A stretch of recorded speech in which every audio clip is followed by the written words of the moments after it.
think we have, I count 18 participants, even though I can't see everybody. I'm Joe Rental, your assemblyman, and everybody may not know this, but Mental Health Month. And it's a very important month, especially now, because of the coronavirus. And folks, that something that none of us have experienced in our lifetimes were here. I mean, there may be some people who were around for the 1918 pandemic, but nothing like this has ever happened before.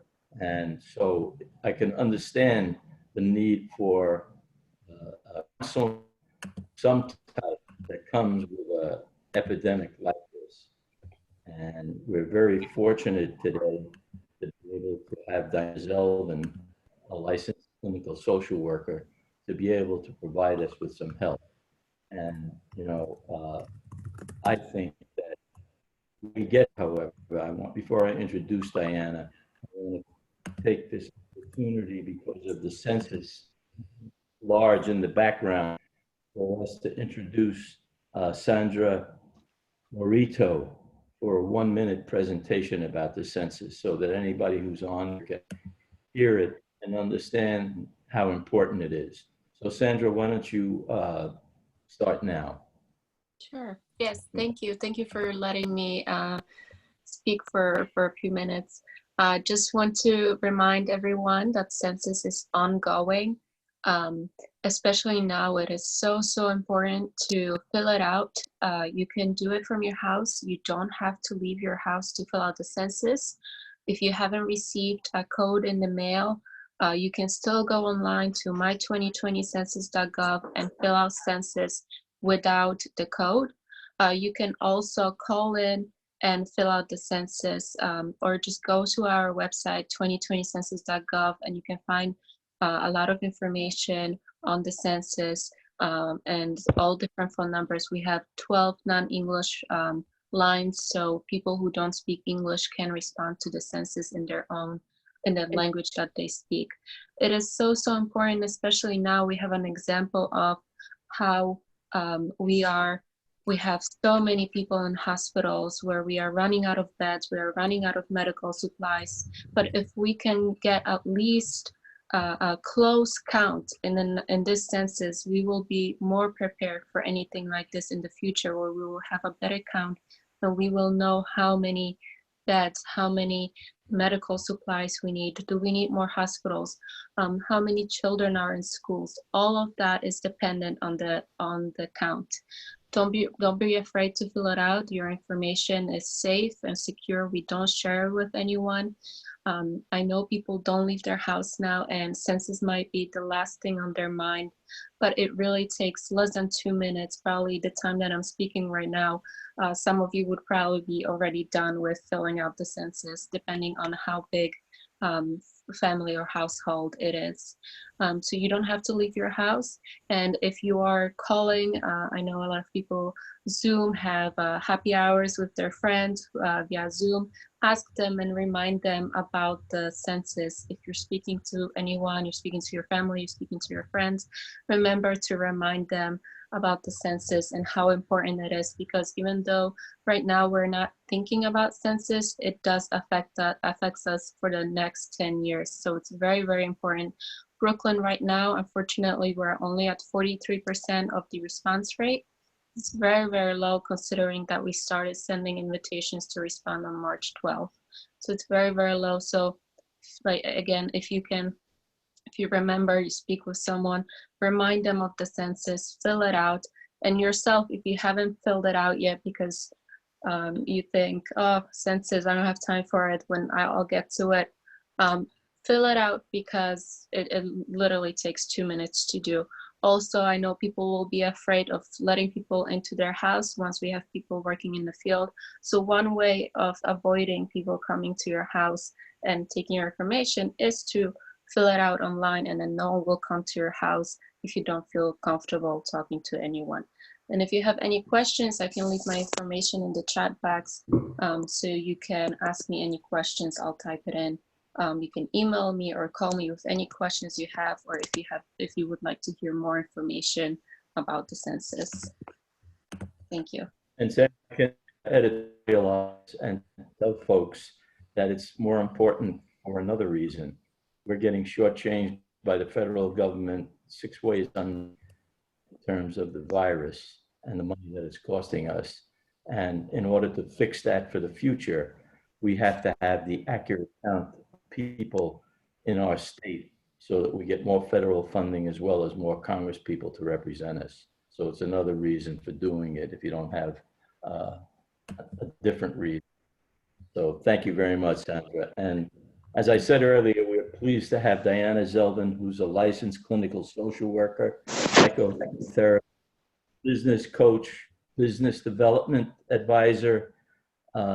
Since 1955, she's had a psychotherapy practice. 1955. I think you're dating her a little bit, Joe. Did I 1995. say 95? I got my 6 nines mixed up. In any event, why don't you tell us, Diana, this is a great thing that you're doing for the community, and in addition to all of the accolades that you have, you've been an important community person. You've been involved in the North Brooklyn Chamber of Commerce, as well as other endeavors throughout the community. So please use it from here. And thank you, Diana, for doing this. Thank you, Joe, so much for that warm welcome and the opportunity for people in the community to get some coping strategies through this really, really difficult time.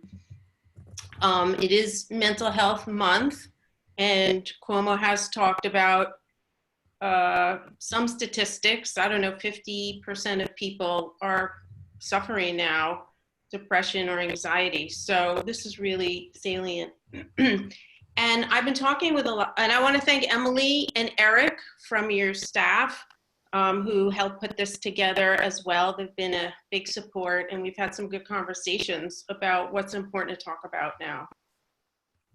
I've been talking with a lot of people, as you all have been, and I'm hearing all different kinds of stories and situations. So there's a wide spectrum of what people are dealing with. But anything you are dealing with, no matter what, it's perfectly understandable. This is an extraordinarily difficult time, and there are absolutely no wrong feelings here. Many people have experienced hardship and loss. Maybe you've been sick, someone you love is sick, you may have lost loved ones. Some of the feelings people experience now, you all know: fear, anger, loneliness, sadness, anxiety. Hearing a lot about guilt. We'll talk about that later. Depression. And some people are just feeling a little numb to it all, which is protective. So it's not necessarily a bad thing. But also some of these feelings cause us to feel it in our body. Your heart may be racing, your chest may be tight, you feel it in your stomach, you might have shallow breathing, or your extremities are tingling. A lot of people are not sleeping well, so that's really understandable. And it's just an emotional roller coaster that people are feeling differently in every moment of every day and every week. So don't be so hard on yourself. This is a massive upheaval, and you are doing the best you can.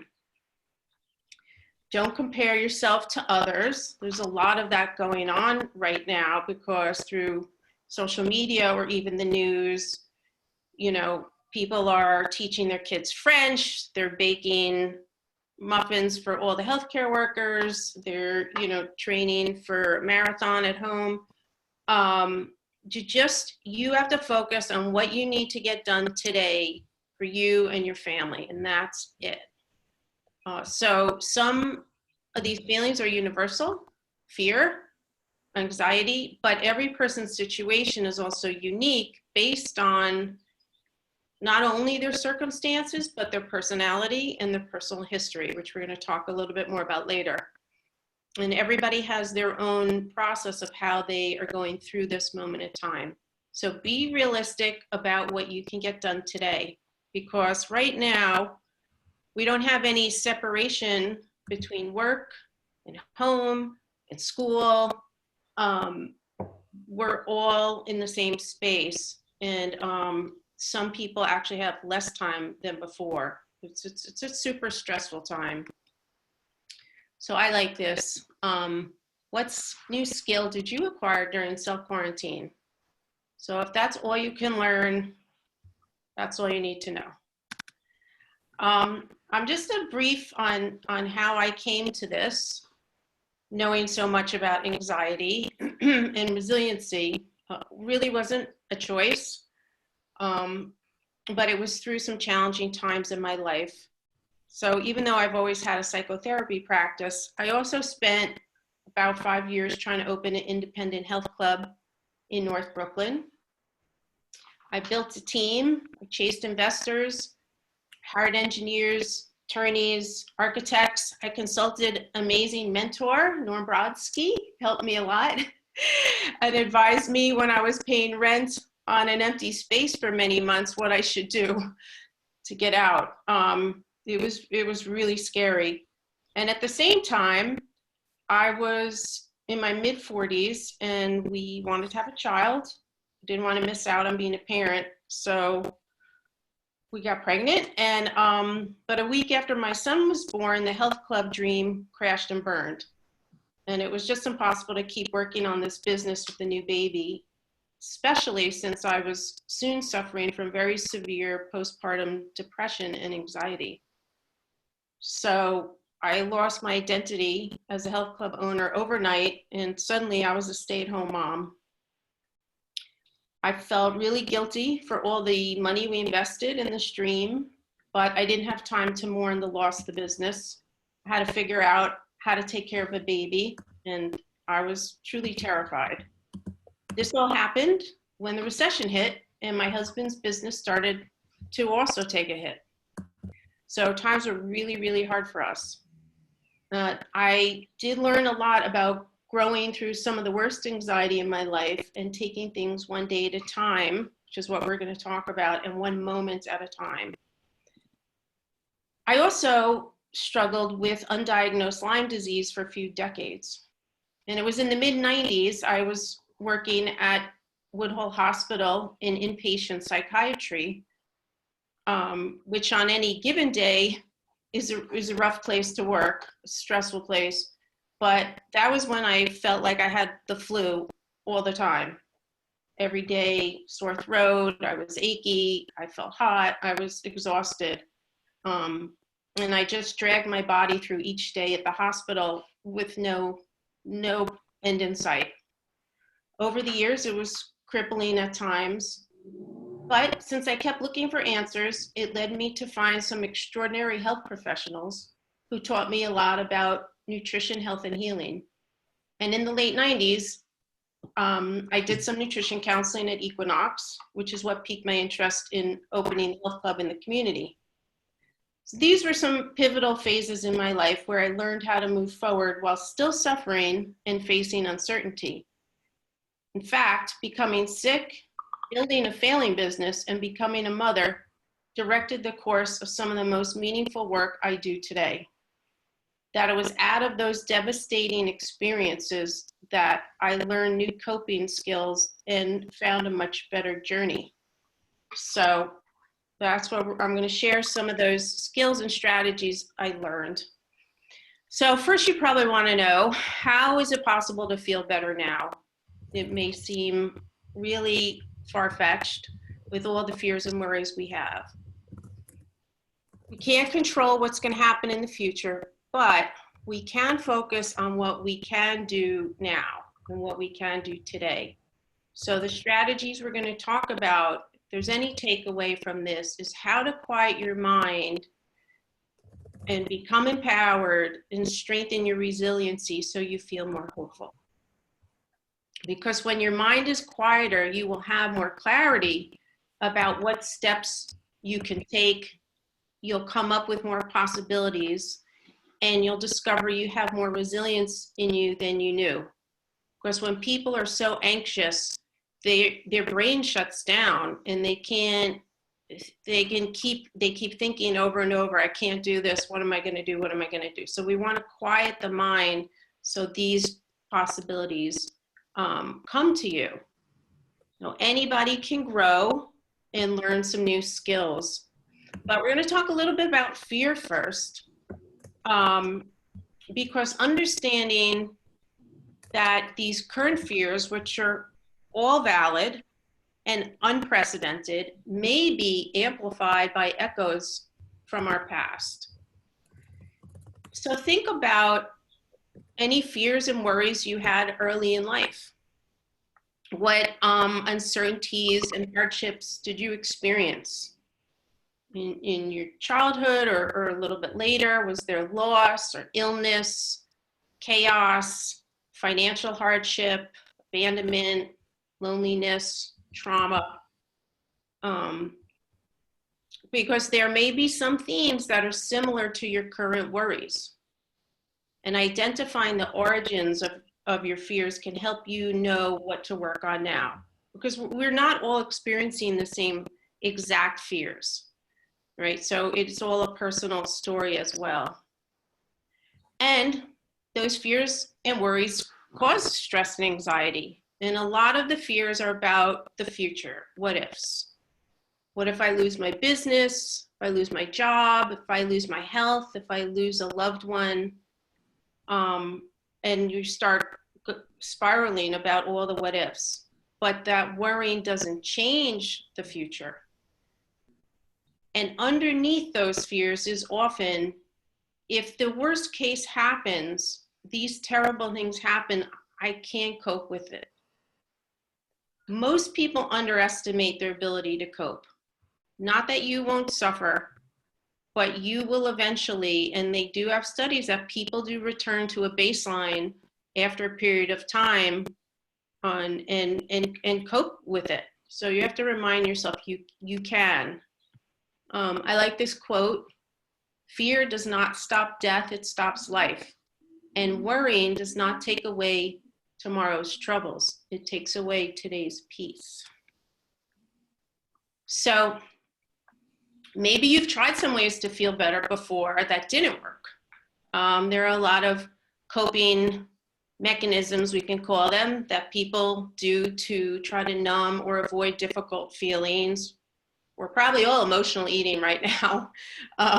Drinking, substance use, too much technology, overactive sexuality, too much shopping, overworking, overexercising. You develop controlling habits, guilty as charged there, but we don't feel happier, we actually feel worse. And none of these help us grow as a person. Oh, Diana, I think somehow you muted yourself. 1 second. Unmute. There you are. Okay, there you are. You're muted. But you're also resilient, and the seeds of resiliency also come from our past. In your early life, you encountered difficulties, but you also listed some positive ways of coping.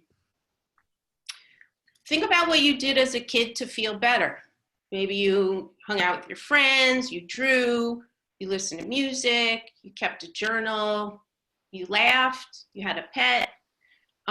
People are doing some of those things now, right? And as an adult, you have faced stressful events and survived. Think about what you did that was helpful and remind yourself you have handled obstacles and hard times. You will handle whatever happens, and you can continue to grow and develop your resilient muscle. So we're going to talk about how to build those resilient muscles. And my main focus is bringing people back to now, to the present moment, because in every moment, you have an opportunity to choose. You can choose what you want to focus your thoughts on, which may be hard, but you can learn to do it. And you can choose what actions you're going to take in the moment. So those two things that you have choice are very profound. What you're going to focus on and what actions you're going to take. You can choose to think about what's going wrong and future thinking and feed your fears, or you can try to focus on the positive things you see happening and cultivate optimism. Because there are, and we're going to talk about that later, what is positive that you see. What actions do you choose to take? How are you going to use your time? What's the next step? Because it's very empowering to take small actions, and they will lead you to possibilities, and you get that choice. So I like this. This is kind of just a little diagram of things we can't control, what's going to happen in the future, or others' behaviors, or things you can control. Turning off the news, fun things to do at home. So the present moment is all we have. It's all we can control. Being in the present moment will help you feel less fearful and not worrying about the unknown things you can't control. Then your mind's not spiraling into the future. We want to bring it back to now. And the more you can learn to be present, the more you will enjoy the rest of your life, because you will be in the journey and not the destination. Like the destination now is, when is this going to end? But we have to learn how to be here now, because we don't know. This takes a lot of practice and intention and repetition, but the more you do it, the better you get, like any exercise. So I think this is just a good example of finding hope in an extreme circumstance. Viktor Frankl was an Austrian psychiatrist who kept himself alive in the Nazi concentration camp by cultivating an optimistic mind and finding a sense of purpose. And he wrote about it in Man's Search for Meaning. And the two things he did that he had control over are his thoughts and small action. And he decided to think about his wife. She wasn't with him. Have conversations with her, which he found really uplifting, if you can believe that, in a concentration camp. He also found little scraps of paper and was able to work on the manuscript that was taken from him and destroyed right before he was imprisoned, to rewrite a new manuscript. And so having a sense of purpose gave him hope for when he got out. So he posited that we cannot avoid struggle, right? There's always struggle in life, but we can choose how to cope with it, find meaning, and move forward with renewed purpose. So this is from him. Everything can be taken from a man, but one thing, the last of the human freedoms, to choose one's attitude in any given set of circumstances, to choose one's own way. So what happens when you're in a pessimistic mind, you can't help but focus on what's going wrong and your worries about the future, which causes you to feel anxious and helpless and stuck. And it keeps your mind closed off from recognizing solutions. And you feel hopeless. So this is a tall order, and this is what we're working on today. What happens when you're in a positive mindset? You will notice good things you see happening now, like this webinar and your community coming together and talk about hard things. You can think about and notice what you do have in your life, what you do appreciate. You will see new possibilities and solutions for challenges you are facing, and you will feel calmer because you feel more empowered and more hopeful. So attitude is a little thing that can make a big difference. Winston Churchill.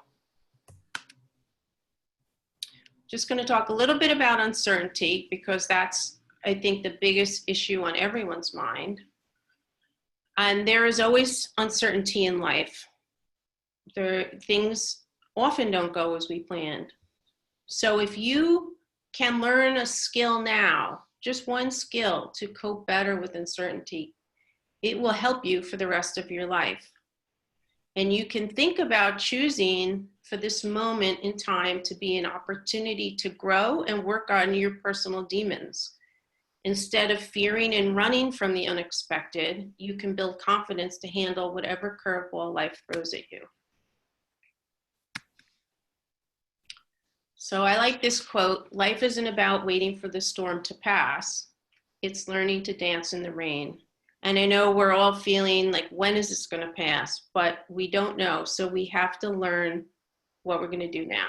So I'm just going to stop here before we get into some of the strategies and ask Emily if there's any comments at this point, or do you want me to keep moving forward?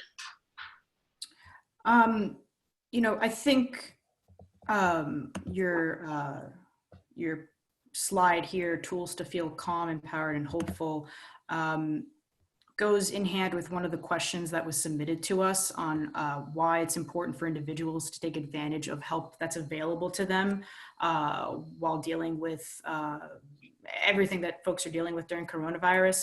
And, you know, that includes, you know, counseling or even like food assistance or, you know, maybe even art therapy or something like that. So why is it important for folks to take advantage of that? Yeah, I wasn't purely clear on what that person's question was getting to, except that maybe they wanted to know that it's okay to ask for help.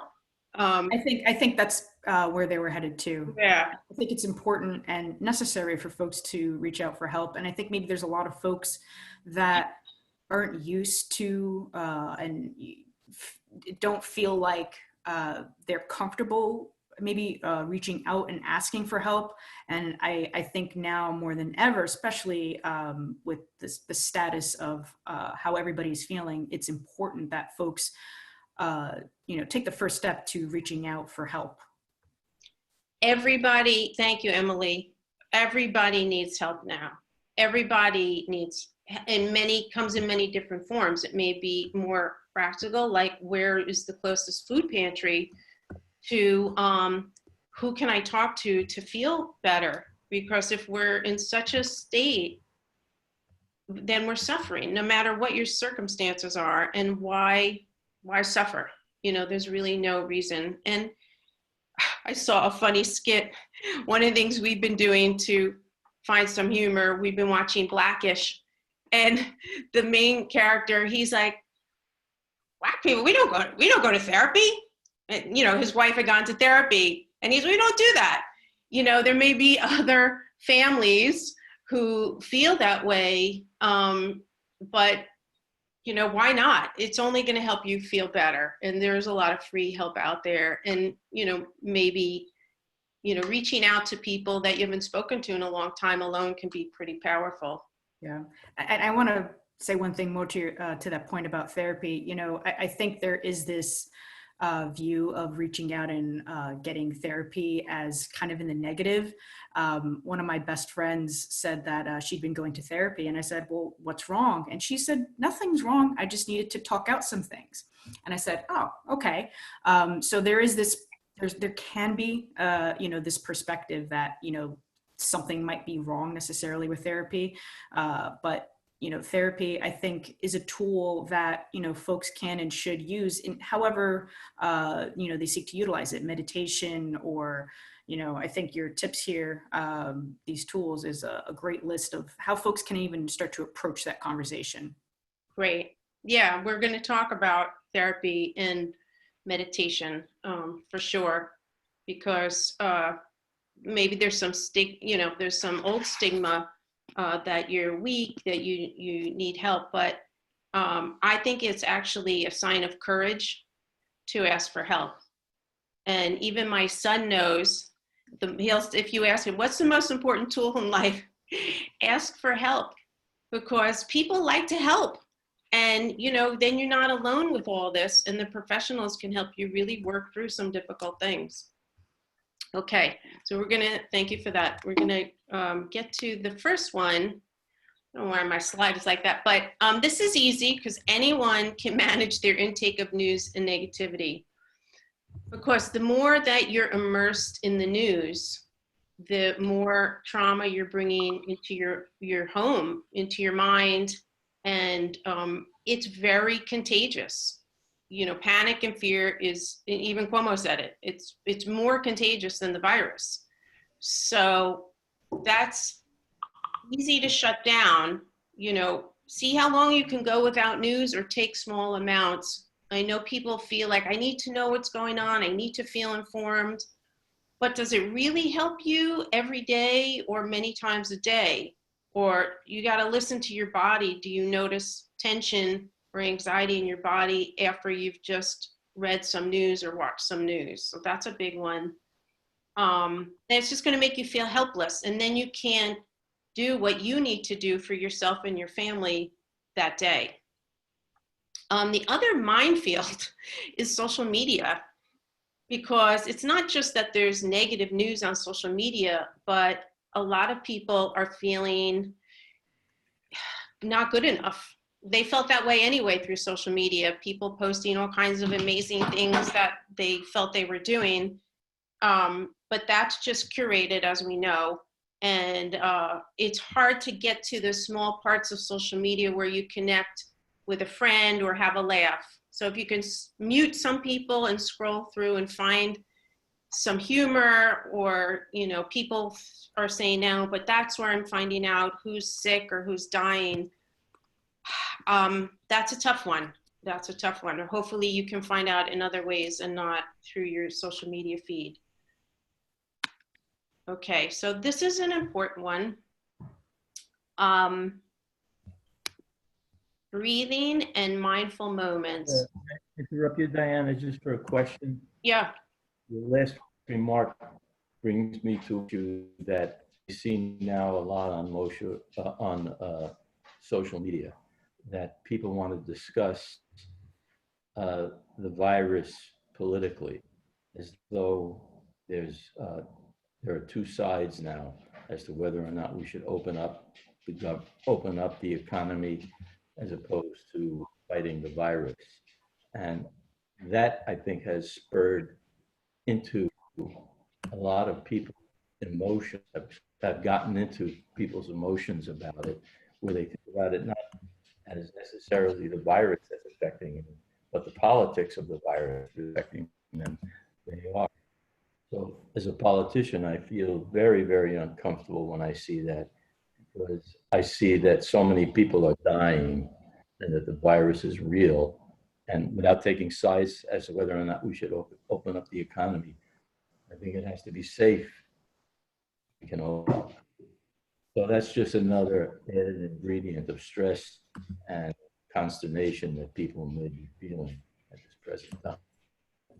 You know, Diana and Joe, actually, I think that dovetails into one of the questions that we did receive about folks being extremely concerned about a second wave of infections that will be much worse than what we're seeing now. You know, some folks feel a little helpless in terms of what they might be able to do to stop it from happening, other than, you know, educating folks on, you know, coronavirus and what they should and should not be doing. You know, we're seeing and hearing a lot about social distancing. So one of the questions that we did receive was, what are some good ways to live calmly today, even though there might be a massive disaster, second wave looming in the future potentially?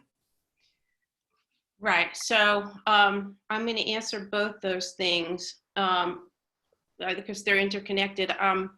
Joe, I couldn't agree with you more that this, again, it's a minefield. We also know there's not all the news we're going to read is real on social media. And again, is it helping anybody to get into a debate? I personally am feeling trust in our governor right now, that I like his approach. It feels measured and practical about New York State.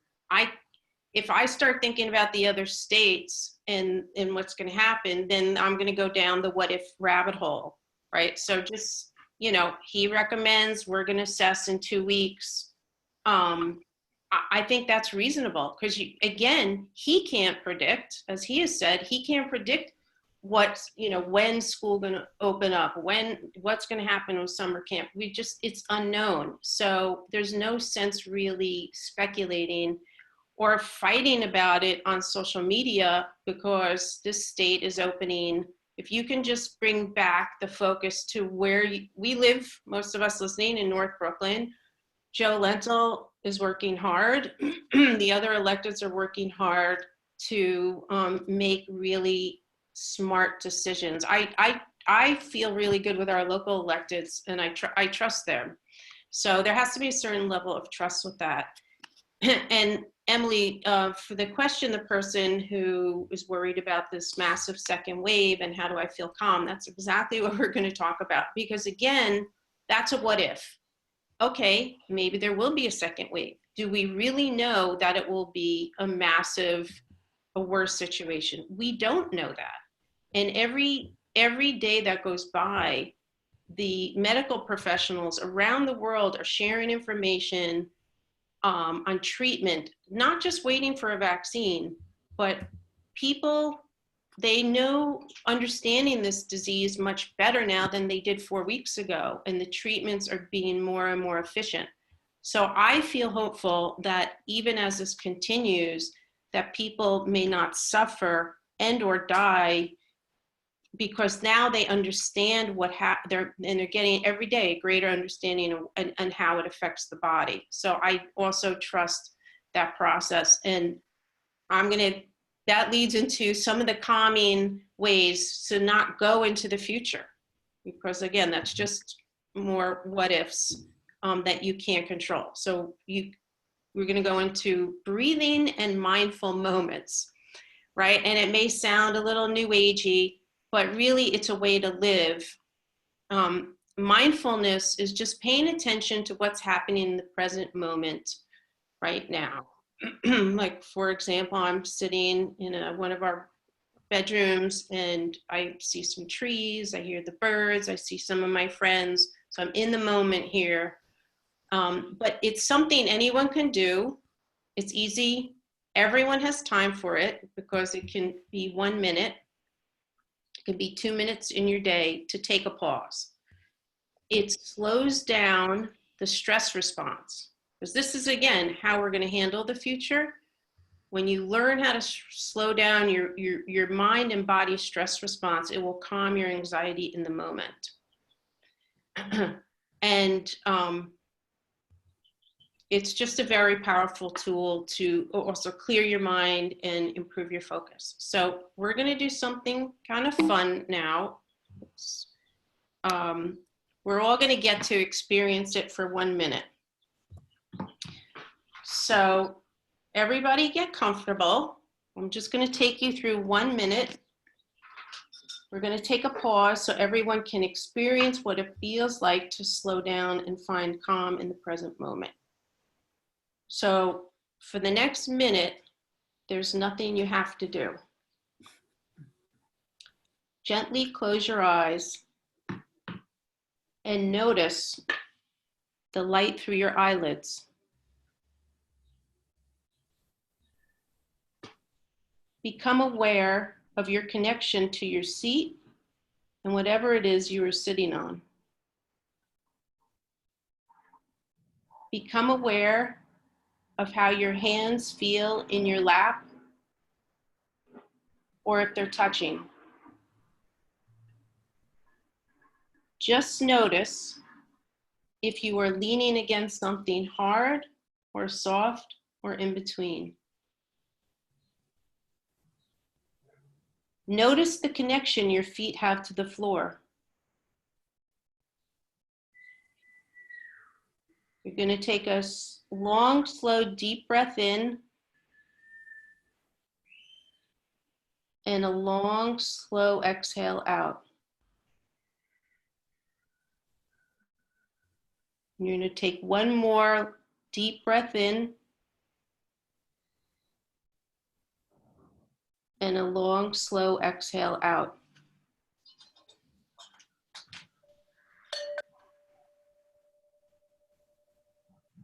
Okay. So I don't know if anybody has any feedback on anyone feel a little more relaxed? It's nice to do nothing for a minute. Exactly. And just think, you can do that. Even the most busy person right now can do that in their day. I think, and I think that's actually really important. I mean, I personally am, doing a lot of work because, it's my job, but also I feel very obligated now more than ever to work double time. So that being said, I think folks who find themselves really, really busy these days absolutely must take 5 minutes, 10 minutes, even if you break up 5 minutes here, 5 minutes there, out of their days and get me time. Make some me time for yourself, however that looks like. Thank you for that, Emily, because she's 100% right. Because if you take that even 1 minute, it will recharge you to handle your productivity. Because there are a lot of people like you, Emily, who actually have so much more now to do. That's really what I'm hearing. So it will calm you down. So then, you need to take breaks through the day, even if it's just for 1 minute. And Diana, one final point on that, I actually think that leads into another question that we got. For folks who are doing direct service work, like social work, legal services, and non-medical stuff, is it normal to feel like they're not doing enough? It's as if we have any downtime that we're failing in some way. So I just wanted to throw that question out there because I think it's relevant to what we were just discussing. So that's tied to a lot of the guilt that I'm hearing from people, whether, from the news or social media, that they're not doing enough. That particular person, it sounds like he or she is working, they're providing a service, and that's more than enough. We need people, if they're able to work and help the economy. But I also think that the theme of not doing enough or not good enough, and this is getting a little deep, but is it also a contagious theme that people have in their life? It's a very common theme that a person may have had before this, and now they just feel like, oh my God, but I'm not saving lives. Well, first of all, if anyone's wearing a mask and doing social distancing, you're doing enough. You're saving lives. You're saving lives. If you're staying home, you're saving lives. But if you are one of those people that is driven by feeling I'm not good enough or I'm not doing enough, that may be exacerbated now. So I can reassure you, you're doing enough, but you still may not feel it. But again, don't go on social media and start comparing, because even someone who's home, everyone's doing enough right now. The only people not doing enough are the ones not wearing masks in our crowded neighborhood yesterday. Oh, you can vote. Okay, but everybody else, yeah, so I don't know. I was thinking about that question, that person sounds super hard on themselves, that they're failing in some way. No, I assure you, you're doing more than your lion's share. And I hope that's helpful. Then we're going to talk about meditation, because even those people that, again, like Emily said, if you can find, and you can meditate for 3 minutes, you can do that 1 minute. NPR did that 1 minute. That was a 1 minute thing they did on it. They've been doing, I think, every day, that mindful moment. But I have some apps down here that I like. I particularly like, and Oprah and Deepak 21-day meditation experience is free. Well, some of these are free. Headspace, Hope in Uncertain Times is a really good 21-day one. It's a muscle to practice. I know a lot of people like, I can't quiet my mind, I can't settle down. If you're too in a panic, you may not be able to even do 1 minute. And so don't anyone beat yourself up that you can't do these things. Like, then don't do it. But if you can try and just do a guided meditation, it's empowering because it's something that comes from within you. It is a lot of research about how it reduces stress and anxiety and help you feel calm and peaceful. And like, I have a patient who said, well, I didn't feel better after. She tried a couple times, but it's something that even if you felt good in those few minutes, that you know you can go back to that and keep working on it. And it will clear your mind to make way for creative solutions and innovation. And it's one of the reasons that a lot of successful people have a meditation practice is because it helps them. And Emily, back to your point about being more productive. People are, I don't have time to meditate or do mindfulness, but it's actually those skills that help you become more productive because now you have renewed energy and clarity. So, we all know about the benefits of exercise, but let's be realistic. Again, time-wise, people are like, I don't have time.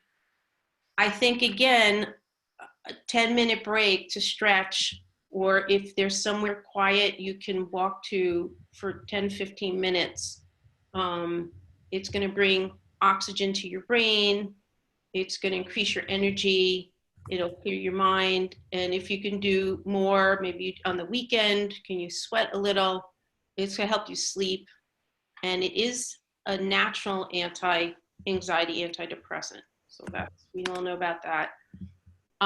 This, I feel, making it a plan is really critical to helping with the uncertainty and not feeling overwhelmed. Because if you make a plan for your day, or maybe you look at your week and make a weekly plan, at least you know, okay, I've written down all things in my head. This is what I would like to get done. I recommend doing a daily plan before you check your phone or your emails or listen to the news, so you're calm and clear. And again, it only can take 2 minutes. It's not a big time investment, but it should include what we just talked about, some breaks, some breathing breaks, your meals. Don't work through your meals. Again, you need that fuel so you'll be more productive. And work might be that you have to do a resume, or you're spending time on LinkedIn looking at what kind of online job might be possible for you now, if you're unemployed. If you are employed and you have a business, you probably feel more busier than ever. So again, those small breaks for a little bit of exercise, even a couple times a week. Scheduling some fun in your week, some talks with family and friends. If you're alone, can you have a happy hour? Can you do a game? Can you watch something funny? And the big one, and we probably will get a lot of questions about children, I really feel for people with young children. That's really super hard. And if you're working, it's even harder, because you just have to be realistic of really what's gonna get done. But try to create a routine for them that fits in with yours. And if you're lucky enough to have a partner, where can you trade off responsibilities? But again, there's no pandemic playbook. So we're all doing the best we can, and don't beat yourself up that you're not doing enough. And Emily, this goes back to talking to somebody. You know, everybody needs support. Everyone's heard it takes a village. No man is an island. People generally, even an introvert or someone who's shy, feels better if they're talking to the right person, I would say. And maybe that's a family member or a close friend. So put that in a weekly schedule so you have that to look forward to. There's a lot of people like me who I'm doing some Zooms with like friends from my childhood I've known 50 years, and we've been out of touch and we've got back in touch. I hear a lot of that going around. It's super hilarious and fun. Nobody knows you like your old friends. Or nobody brings up shit about you like your old friends. That is definitely happening. My college friends from 10 plus years ago, you know, it only took a pandemic to bring us all together again. See, and that's the positive, right? I'm not being Pollyanna. It was shifting to, wow, I got to see friends I would not see if it were not for this. So that part is pretty awesome. And it was also as if, you know, no time had passed. We're all, you know, making fun of each other and cracking, like, you know, the jokes that we used to. So I think it definitely helps, you know, connecting with friends and, you know, even rekindling old friendships as well. 100%. People really appreciate being checked in on. There is a lot of rekindling going on, and it's really meaningful. And when we talk about, like, how do we find meaning in this? At the end of our life, like, the meaning comes from, I believe, our relationships. And, you know, if you can push yourself a little to reach out to someone you want to talk to, but you haven't spoken to in years, I guarantee it's going to be amazing. So that's some meaning you can find in this, is those connections. And there's a lot, oh gosh, time flies. A lot of therapists right now have a sliding scale. You can get reimbursed. I have a sliding scale. We did talk about why a therapist would be great now, but basically they're trained in a way that your friends and family aren't, and they're going to help you process these difficult emotions and help you come up with some good possibilities for your future. You should get immediate relief. And this New York State Mental Health Emotional Support Line, there's going to be a lot of resources you're going to get through me and Emily. She put together an amazing list of resources. Everyone can get it. We'll talk about that at the end. My email is at the bottom here. But the New York State Mental Health Emotional Support Line is like 6,000 people. Some of them are therapists, some of them are caseworkers who can refer you to a therapist. But if you're really in a crisis, like, just call that right away. And see, I only have a couple more to do. I'm a big fan of gratitude before I even knew about Oprah. Because if you write down 5 things, and again, you could do this before you go to bed and keep it at your bedside, 5 things you feel grateful for today. And it might be you woke up, your heart's beating, you had food in the refrigerator, you have old friends to call, you feel appreciation for your sense of humor, or your ability to reach out to friends. I think that it's not like about the things we have, it's seeing what you have now instead of what you don't have. And then once you start to really notice, like, wow, I see the birds and the beautiful trees out my window right now, you will start to really be noticing, you know, when people are clapping at 7 o'clock, or, you know, you're watching a beautiful Zoom music presentation with people from all over the world. Those are the things that you can really focus on and help you feel more hopeful. And this is for anybody, but I was thinking about people who lost their job or their business closed. I would write down, well, first of all, at the end of the day, I'd write down 5 things you feel proud of you did that day. And every day that you do that, you're keeping yourself in a positive, more confident state, and reminding yourself of all you're capable of. And they may be small things. They don't be like you went food shopping, which is seriously stressful right now. Like, maybe you feel proud that you navigated food shopping. Or you had a difficult conversation with a parent, but you did it. Just about, we may get to this, about them going out food shopping. But for people who are unemployed or you lost your business, this is really important that you write down make the whole long list of all your qualities that made you good at it, or write your life story and look back and see all that you've accomplished and all you've overcome, because these qualities and these accomplishments are going to lead you through whatever rebuilding you need to do. And since everybody's having trouble sleeping, these are easy. No news before bed. I would take the phone out of the bedroom so you're not tempted to scroll before or when you wake up. Maybe you watch something funny so that you're in a lighter state before you go to sleep. You read a relaxing book. You do some of the breathing that we talked about, or short meditation. And I like an Epsom salt bath because Epsom salts are magnesium, and that's a calming mineral. So it really calms your body down.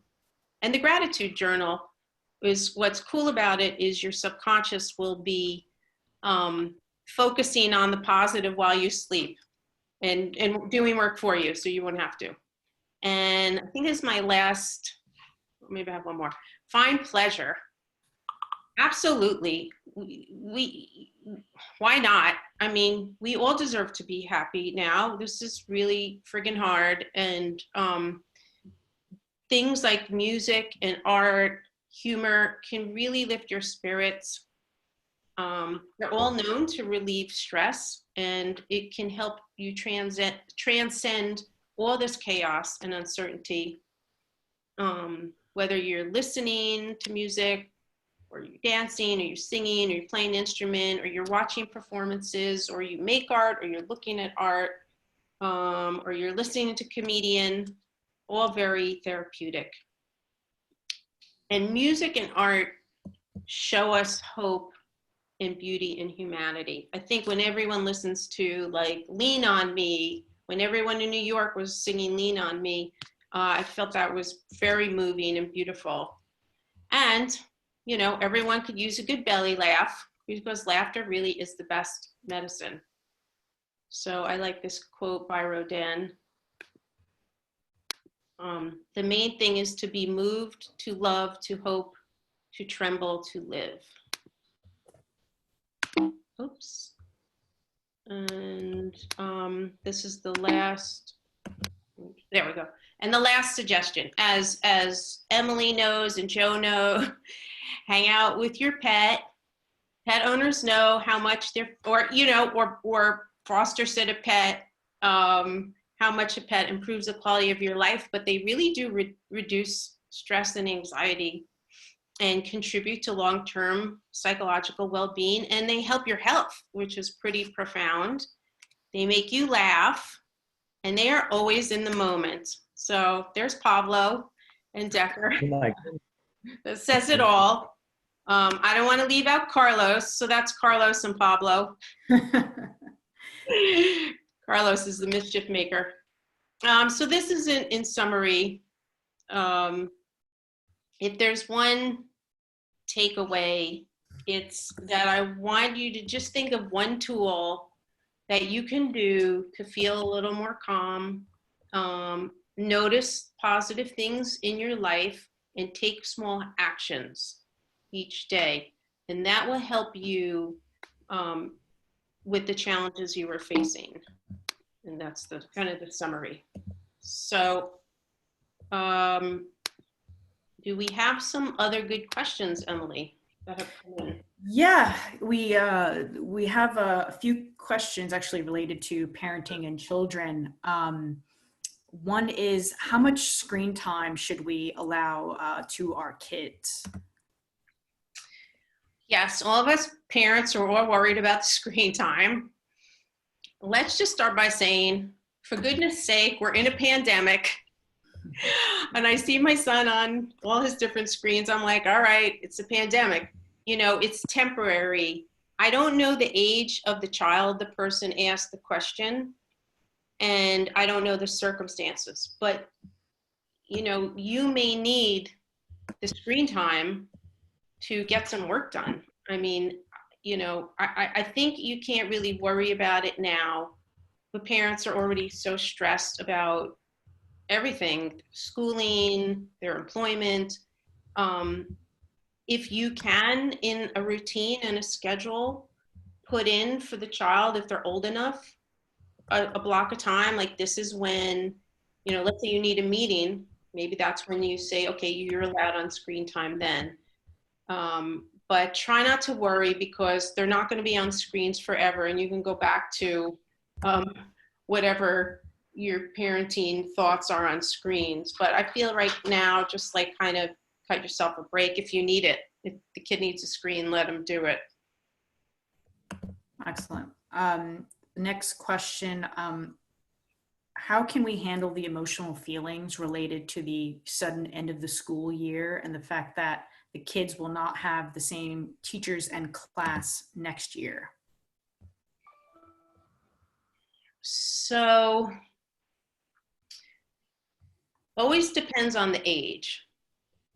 So, children, though, some children and a lot of children are actually more resilient than we give them credit for. Liam, lower the.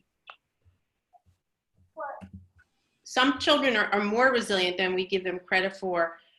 And I don't know if the parent is anticipating they're going to have a difficulty, the child's going to have a difficulty, or that the child is already having a difficulty. So the best way to find out, I would wait towards June. This was just the beginning of May. And again, not trying to be too far in the future, and check in with them and talk to them age appropriate and ask them how they feel about ending with their teacher. And maybe they can write a letter or a card they can show or email to have some closure to this year.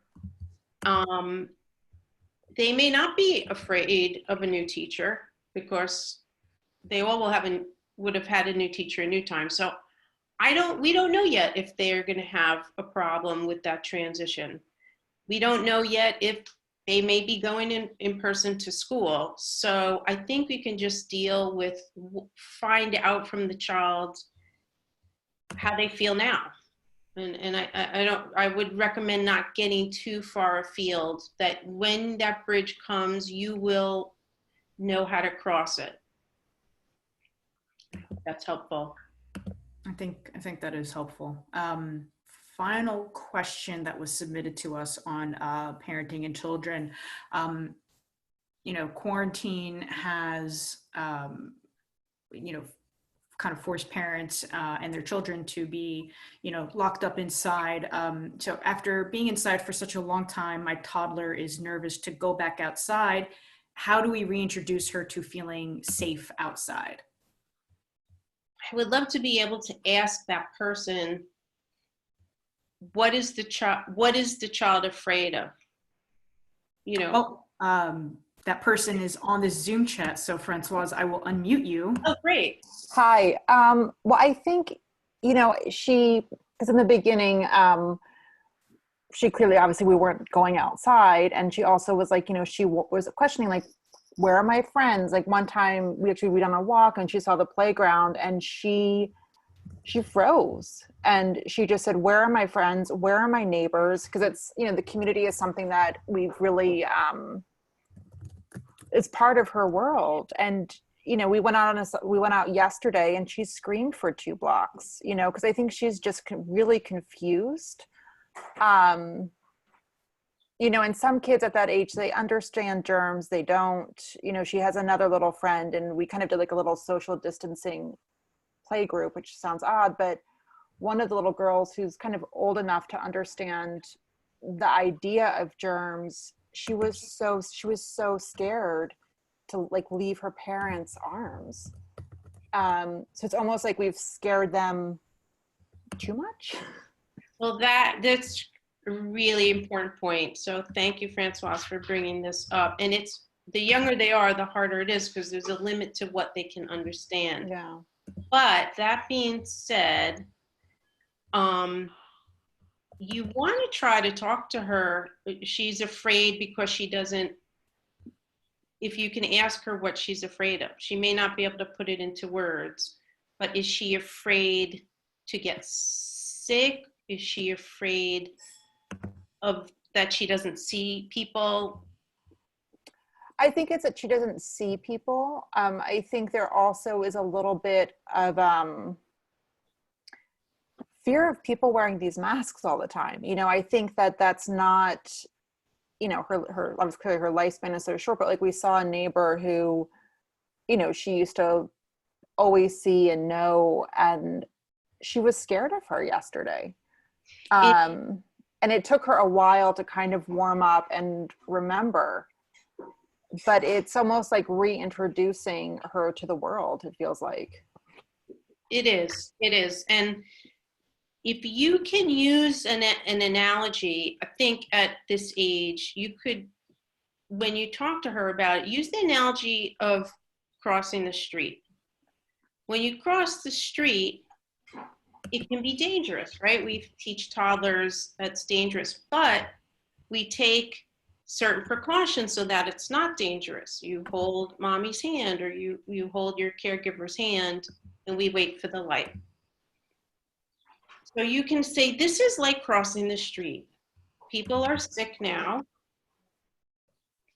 and it can seem scary because we're wearing masks or we don't see as many people, but we have precautions to take the same way we do when we're crossing the street that can make it safe for us. So wearing a mask, although it seems silly, it's one of those precautions. And you want to also, and this is hard, but you want to model, the parents model their own anxiety, right? So even if you don't feel reassured yourself, you want to try to feel reassured that you also feel that these precautions are keeping you safe. Because kids will, and I'm not saying this is happening for your daughter, but kids will pick up, you know, they're sponges. So something that's, sorry, I think one thing that's kind of confusing for her too is that, you know, we'll have, and she has this, you know, another mom like handmade rainbow mask that she puts on, and she's really excited to go out sometimes, you know, and then she goes out and some people are in masks and some people aren't. And so I think it's, you know, and I sometimes want to post this on social media, but like adults, you're setting examples for these little humans that are really confused and can't fully process everything. Not that, you know, any of us, you know, I think we're all in the middle of processing it, but you can reassure her that you, I don't know if you have a partner or that, you know, that you're doing everything for your family and any friends you're seeing, like everybody is taking those precautions. yeah. So, you know, you want to reassure her that we are taking the precautions so we don't get sick. Also, I want to add is that there, in the recommendations that Emily's has, I really love these videos on Cornell Weil. They specialize with kids and anxiety, and they have a whole webinar series. I got it from my son's school. You'll see it at the end. They're amazing. So, because each age, I'm not a child therapist, and each age developmentally has their own things to address. Although I work with parents, people that work closely with kids can also help with the language and the way to talk to child. But, you know, it is important to validate their feelings and not be and I'm not saying that, but not dismiss their feelings, because, you know, like saying, oh, it's all going to be okay. You want to just validate and say, yes, it is scary, and I can understand why you would be scared. We're doing everything we can so that we are safe. Just wanted to move on to, I think Eric had a couple of questions, and just FYI, everybody, I dropped into the chat, which I will be emailing to everyone, a list of resources, mental health resources that Diana referenced. So if I don't have your email and you'd like to make sure that I email it to you, please drop it or message it to me in the chat box. So Eric, you said you had some questions? Yep, thanks. Hi, Diana. Right. I just wanted to bring up another point about how this is affecting children. I was on a Zoom call yesterday with some friends who have kids around 5 years old, and they did articulate to their parents some of the things that were bothering them. One friend said that the radio was on in the house, and someone came on the radio, maybe it was the governor or something, talking about COVID-19. And this little 5-year-old went over to the radio and shut it off and said to her mom, "I don't want to listen to this right now." And then another friend who has a kid about the same age, about 5, got scared when his dad was going out to the store for groceries or something like that, because he heard somewhere, when you go outside, you're risking your life. So he said to his dad, "I don't want you to risk your life going outside to the grocery store." And I don't really have a question here. I'm just bringing up, these are some of the concerns that I guess little kids have right now. Well, that's just, yeah, and thank you for sharing that, Eric, because that does go back to the point about what they're picking up. And the most important thing for parents is that you are their model. So if you're listening to the news and you have a small kid, they're going to hear it. So that's a good enough, if you listen to it, make sure they're not there. And also the conversations in the home that you think maybe they're not hearing, they're hearing. And you want to talk to them about it too, though, so that they're not just hearing stuff from other people. You do, and again, age appropriately, want to sit down and have a conversation and first find out, how do they feel? You want to ask what's called an open-ended question. What are you feeling now? Is there something you're afraid of? And you want to talk to them, not too much, with too many details, but the facts, and present them in a way that's reassuring that you as the parent are taking care of your family in your home, so they're not worried. But they're picking up on it all. So that's why and if you just one takeaway from this for a parent is put your oxygen mask on yourself first, right? So the more that you can feel, okay, I got today, just like today, I got this moment, I can do this moment, and calm, then the child will feel calm.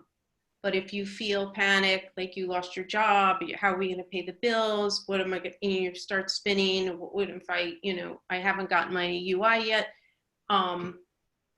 The child, and I'm not saying you shouldn't feel that way. It just, when you're with your children, you need at least one or two of these two so you can feel calmer around them. Because then, security starts in the home. And that's just going back to like our early life.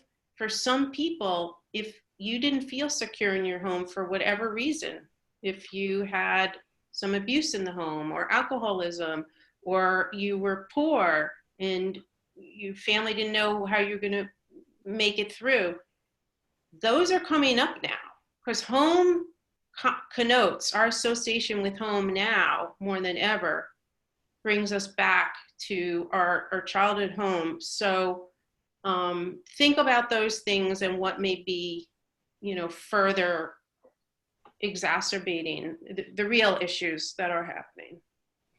And Diana, then I wanted to ask a question from the opposite end of the spectrum. This is something you and I talked about, like me and my father. My parents live in Queens, and it's just them in their house. They're in their 70s. And my dad is insistent on going out to the store, I think basically every other day, to get some groceries. And they're in a position where they could afford to have stuff delivered to them, but he refuses. And this creates stress for me because I worry about him, taking this, what seems to me, unnecessary chance by going out more than he needs to. And I'm sure a lot of other people have some situation like this with their elderly parents. So I just wanted to bring that up. Thank you. We have talked about this, and I've been thinking a lot about it because I have heard this from a lot of people, actually, that, you know, even Francois shared with us, there's 5 siblings. It took 5 siblings to convince her parents. And, you know, Joe even offered, do we say to your parents? And I think one can and should, you know, you putting your life at risk, and you maybe, you know, we want you here. But that may not be enough to convince them. And at some point, one, you have to accept, and this is really hard, that you can't control what they're going to do. And the outcome may be dire, but you can't control it. So you have to let go of that, as hard as it is. But also, if you can first ask them, and Eric and I talked about this, they may not tell you, but why do they insist on going every day? You know, is it like Francois said, you know, it's like it's part of their normal life. They want to feel normal. They want to feel like, you know, I can do what I used to do. So maybe when you find the motivation, then you can work with that. So, well, is there something else from your normal life you could still do? I feel like, you know, Eric, if your dad is going every other day, it seems to me that he really was trying to feel empowered, and he's trying to feel a sense of purpose as well. Like he's got a job, he does it, it's a sense of accomplishment. And, you know, then you can talk to him about some other areas in his life that he can feel, or the other, you know, maybe you can think of some, or together you can brainstorm what other areas can he find a sense of accomplishment in. I mentioned to Eric earlier, my father-in-law is 85, and he's been working on writing his life story. It's given him a sense of purpose, and it's also giving us kids, you know, something we'll always have. But I think that's a good one. I really like that, because it has people look back on their life and all they've done and accomplished. My mother, she's really into genealogy, and she spends hours on the computer researching cousins 20 times removed. She's 87. God bless her. But so they do need something to give them a sense of purpose, especially now. So that could be the reason. And if, you know, you can play around with that and see if that resonates for him at all. And can he come up with something else that's not as dangerous? But at the end of the day, I think, like Eric has told me, you know, there has to be some acceptance. We can't control others. We can't. And that's really hard for families. We can't control what they're going to do. All right. I think we should be closing it out now. We're almost at 2:30 here. I think this has been incredibly productive. As I mentioned, if I don't have your email address, please drop it in the chat box so we can get these resources out to you. Diana has her email address if you have very specific questions that maybe perhaps you don't want publicly to discuss.